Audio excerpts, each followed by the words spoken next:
My name's Sam Parry. I'm a maths teacher at Reaseheath College. And above and beyond that, I'm the Century lead as well. So I am the man responsible for introducing, running and promoting the use of Century at the college. A little bit of a backdrop then on Reaseheath College. So we're a land-based college in the Northwest, and we've got approximately just shy of 3,000 students. And as you can see there, we've got a number of students on the GCSE pathway, and we've got a number of students there on a functional. It's the Reaseheath, approach that students, regardless of their entry grades, are, working on maintaining and progressing their maths and English skills. So when they leave us, they're more employable, they're competitive in the in job interviews and so on and so forth. So it's not just that we're targeting those who need to do examinable maths and English, we're targeting all students. So that's why Century was just so powerful for us and so useful, is that it wasn't just solely based on those who have to sit in an exam at the end of the year or functional skills throughout the year, for example. It's for everyone. And as you can see at the bottom there, we've got 11 curriculum areas. It's very varied at Reaseheath. We've got business students, food students, animal management, sport. We've got a wide array of students. And it's about turning those guys in the bottom of the screen into Century savvy learners, so they know how to access it, how to get the best out of it, and how they can benefit the most. So whether it be progressing their skills or preparing for a paper or an exam, they are using Century to the best of their ability. So from September onwards, we've got some workshops. Each curriculum area has a specific workshop scheduled into the timetable, and these are called academic progress workshops. And they're an hour and a half long, and 30 minutes of that, so a third of this time, is dedicated to Century engagement. And this allows students the opportunity to work on their maths and English skills. So they'd be in an IT suite or a computer room, logging on, working through Century, working through the nuggets and developing those skills.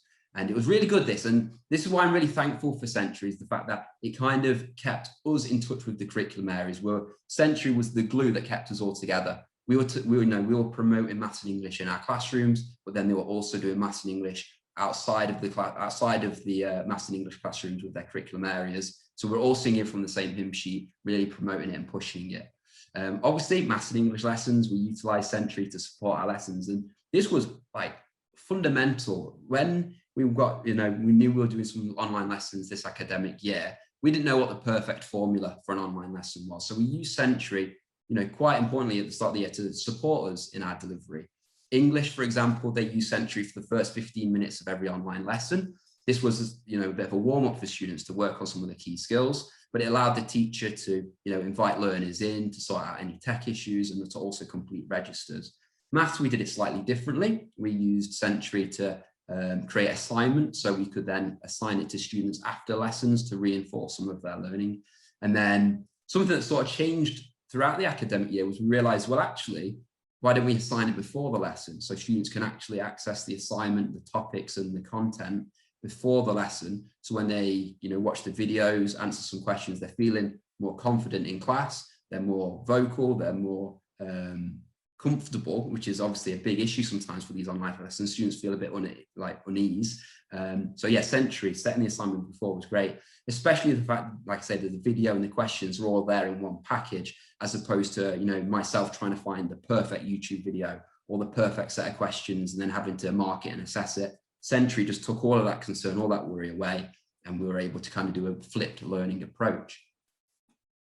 Within the Reaseheath Maths and English department, we've also got a really good team of intervention staff, and they've also been using Century quite regularly in order to inform their one-to-one sessions. So previously to this, it would often be a lot of conversations with their teachers, asking what this student needs to work on. It would involve a lot of time going through papers, going through classwork to see what could they do with the benefit of extra time spent on. Whereas Century, it's all there in one place, they can assess it. And then above and beyond that, they can assign work on lessons and topics they've done in those sessions. So it's really about just really driving home the importance of Century, in all these different manners with regards to the curriculum areas, as well as within maths and English.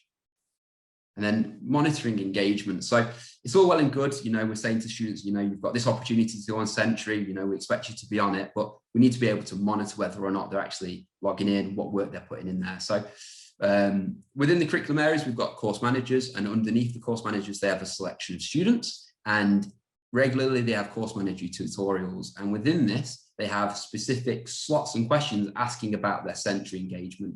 And course managers are pretty clued up now. They're pretty aware of how to monitor whether or not students are accessing Sentry and whether or not they're progressing in terms of the nuggets completed and the time spent. So if a student's saying one thing, but the data says otherwise, then they've got no place to hide. So it's really good and powerful to have Sentry up your sleeve with that statistics and the data there, because you can't lie against quantifiable hard evidence. But yeah, that was really good to see as well, because course manager tutorials often get fed back to me with some of the issues and concerns. So sometimes students will say, I can only see maths nuggets or English nuggets. So it will allow me to contact the student directly and sort out their issues. So it was really helpful for me to understand what the general consensus of students is and to see where we're getting on. But thankfully, not many issues. So that's a compliment to Sentry themselves. We also set up a curriculum leaderboard, and this was quite a nice initiative, really. And this curriculum leaderboard, it basically pitted curriculum areas against one another. Basically, it was meant to be friendly competition between the curriculum areas to ensure that they're promoting Sentry as much as possible in order for their students to be getting the most out of it. So each month, what we'll do is we'll announce the winners, and we try and praise them. We don't try and make it, name and shame. And you mentioned the top 5, but yeah, we award certificates for these top performing curriculum areas, which we encourage them to print off to have on pride of display, and then they can use them to talk about with their curriculum area reviews. They can talk about their impact they're having with Sentry and things like that. But I suppose what was the most warming thing for me, obviously taking this role on, was I've been given this little tutor briefing slot, really, and that's where I'm able to speak to all the staff at Reaseheath and all the lecturers and all the support staff and everyone like that, and just tell them how Sentry's going. So I've included a few little slides that I use at these tutor briefings just to show you guys so you're aware of some of the stuff we talk about. But I've mentioned in the past the metrics, so talk about the positive impact they're having on their students. So some months particularly really great. If you look at the statistics there, massive improvements in terms of questions answered and logins and engagement. So some months it's really good. You can really say thank you and say from my heart I appreciate all their effort they're putting in with their students, because not only does it make me look good, but it also is going to help the students, and that's the main priority with this. I've tried to do the best that I can with the initiatives and everything like that, but on the whole, it's been great. Sentry's been superb in underpinning a lot of our values and a lot of the lessons we teach and what we cover, and it's been really good to see. A big thank you to Melissa as well at Sentry, who's been answered many emails and many questions that I've posed her way. So I really appreciate the time and effort she's put in with me as well. So just a thank you to Sentry, and yeah, thank you. And hopefully you guys have got some ideas and suggestions from that. And yeah, looking forward to seeing where this goes. But yeah, thank you guys.